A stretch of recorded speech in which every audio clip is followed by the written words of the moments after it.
SC ST రిజర్వేషన్ల ఉపవర్గీకరణకు సంబంధించి supreme court ఇచ్చిన తీర్పుపై ఎంఆర్పీఎస్ వ్యవస్థాపకుడు మందకృష్ణ మాదిగ హర్షం వ్యక్తం చేశారు. రాష్ట్రాలకు ఉపవర్గీకరణ అధికారం ఉందని సుప్రీం తీర్పిచ్చిందని చెప్పారు.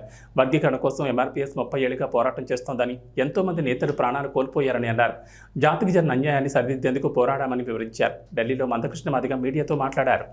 ఎంఆర్పీఎస్ ఉద్యమం 30 సంవత్సరాల నుంచి పోరాటం చేస్తున్నది వర్గీకరణ కోసం. ఈ విజయం కోసమే 30 ఏళ్ళ తపనతో కూడిన పోరాటం జరిగింది. ఒక జాతికి జరిగిన అన్యాయాన్ని సరిదిద్దడం కోసం జరిగిన పోరాటంలో, జాతిని గెలిపించుకోవడం కోసం జరిగిన పోరాటంలో ఎంతోమంది ఎంఆర్పీఎస్ నేతలు తమ ప్రాణాలను కోల్పోయారు. వారికి ఈనాటి విజయాన్ని అంకితమిస్తున్నాం.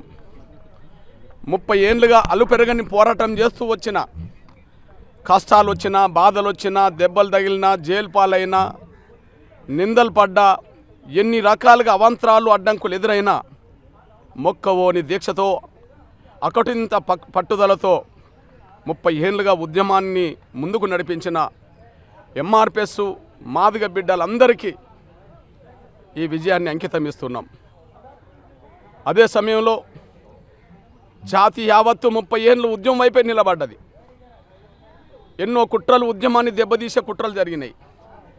ఎంతోమంది స్వార్థపరులు వెన్నుపోట్లు పొడవచ్చే ప్రయత్నం చేశారు.